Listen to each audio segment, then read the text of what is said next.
President-elect Donald Trump has filled out his core cabinet positions, as well as several other top spots in his administration. Trump has chosen Scott Bessent as Treasury Secretary. He's a Wall Street billionaire who's an advocate for deficit reduction and deregulation. He has also supported extending Trump's 2017 tax cuts. Trump named... Now there's a rub. We got a $36 trillion national debt. Yeah. And if you extend those tax cuts for the wealthiest Americans, that's only going to cause the deficit to spike. So, again, there's a challenge there. They're going to have to figure out if he really, if he holds both of those as being important. Yeah, that's going to be a huge challenge. Well, I don't think he can get there with a $36 trillion debt, but we'll see. Also, Trump named Brooke Rollins to lead the Department of Agriculture. Rollins is a conservative lawyer who served as domestic policy chief during Trump's first term. After leaving the White House, she became president and CEO of the America First Policy Institute, a group that helped lay the groundwork for a second Trump administration. Former pro football player Scott Turner is Trump's pick for HUD secretary. Turner ran the White House Opportunity and Revitalization Council during Trump's first term. He also is involved with the America First Policy Institute. Trump's choice for labor secretary is Republican Congresswoman Lori Chavez Derrimer of Oregon. She's a staunch union ally and one of only a few House Republicans to support major pro-union legislation. The president-elect also named Russell Vought, who was co-author of the Project 2025, to lead the Office of Management and Budget. It's a role he held during Trump's first term. Vought also advocated for the president to have greater control over government agencies such as the FCC and the Securities and Exchange Commission. Trump selected former Republican Congressman Dave Weldon of Florida to lead the CDC. Weldon is a medical doctor who has been critical of the agency and its vaccination program. He has also pushed a long-debunked claim that a preservative used in some vaccines is linked to autism. We have a lot to talk about here. First of all, I went to Congress with Dave, known Dave for a long time.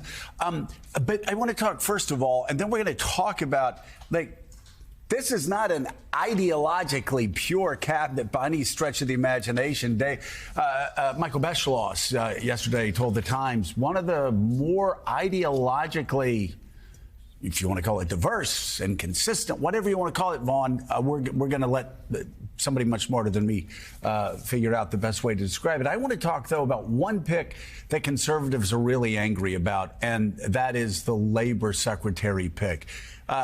First of all, why are they angry? Secondly, why did he select somebody that the base would be so upset about? Was it like a payback to the Teamsters? What was it? I think that's a good question, because during the campaign, right, he went up to Michigan and he campaigned this idea of pro, not necessarily union, but pro-worker. And this is where Democrats had a field day. They said, well, he's not actually at union shops. Fast forward. Right.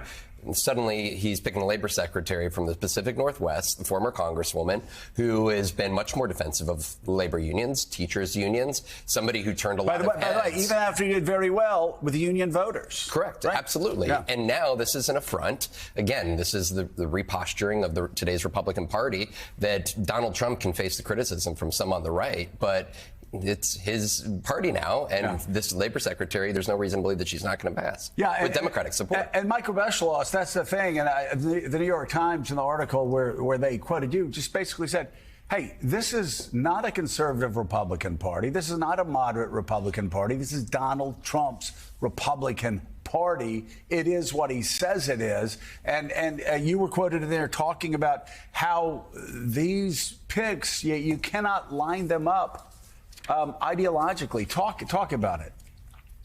Well, they're not robots. You know, everything Donald Trump led us to believe during the campaign was that he wanted to be a strong president and a successful president. And a lot of that rhetoric suggested that he would have almost, identical robots in the cabinet and among his aides. But if you look at history, what is the lesson of history? The lesson of history is strong and successful presidents, almost every single one, they have people in their entourage, cabinet, and in their White House who argue with one another. Do that in front of the president. Tell him what he doesn't want to hear. And the essential quality here is a president who listens to all that.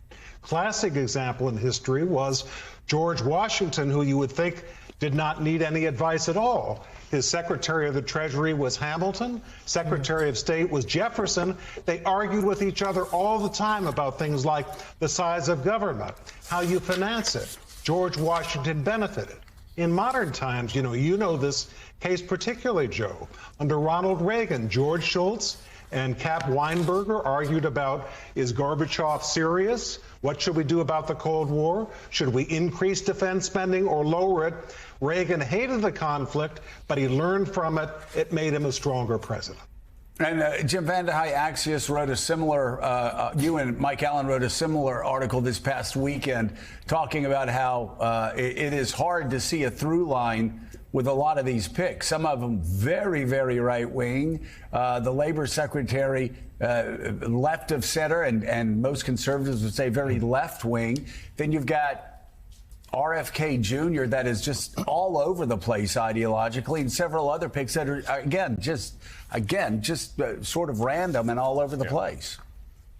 Because it's a very different Republican Party. It's not a conservative party anymore. It is, as you said, the Donald Trump party. He sees a real, I think, opportunity to continue to grow the party. A big part of that is working class voters. Whether or not he agrees with everybody on the specifics of the union debate, he went with somebody who traditional conservatives would hate. This person would never make it into a George W. Bush cabinet per se, but under a Trump world, they will. And he doesn't care if people don't like any of these picks. He doesn't care if you don't like their personality, their background. I think he, unlike most people, enjoys conflict. In fact, I think he often incites conflict. He loves it to play out in front of him, so he can ultimately be the decider. It keeps him being unpredictable, which he likes, and he thinks that gives him a stronger governing hand. And so there'll be all kinds of conflict. There will be both publicly and privately. That is kind of the nature of the Trump operation. All right, Jonathan. Yeah, so, I think that's right. First of all, Trump in his first term really almost enjoyed the fight around him at the Oval Office. He'd bring in aides around the desk and have them pit one against each other. Now, some of that was for simply West Wing jockeying, who was up, who was down, but that's what he would make a decision from. He'd hear people and then decide. Often the last voice he heard would be the one that would carry the day. But here with the union pick, this is him trying to remake the party. This is him trying to bring in more of those working class voters, union voters. He spent a lot of time courting that vote in Michigan, Wisconsin, Pennsylvania, other places this time around, and was able to have not just the benefit of union votes, but a couple of major unions did not offer endorsements, which was seen as sort of a tacit victory for him at the time. This is sort of paying off here. And we have seen some extreme right-wing picks and other very conventional ones. His choice for Treasury Secretary, you point out the inconsistency with the debt, perhaps, but most felt like, well, that's a conventional pick. But make no mistake. Every banker, every person on Wall Street that we talked to over the past couple of weeks said this guy will calm the market. Completely.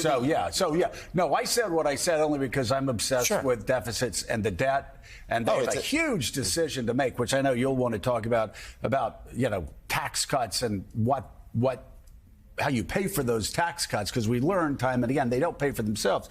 But no, the Treasury Secretary, Wall Street, banks, the markets, they're all very happy. Yeah, and we'll sail through. There's no expectation of any concern there whatsoever. And a number of his picks Friday night were in a blitz. We had like a couple dozen came out in a few hours on Friday. Some of the health choices raised a few eyebrows, but for the most part, conventional picks that were met with some acclaim on both sides of the aisle. So let's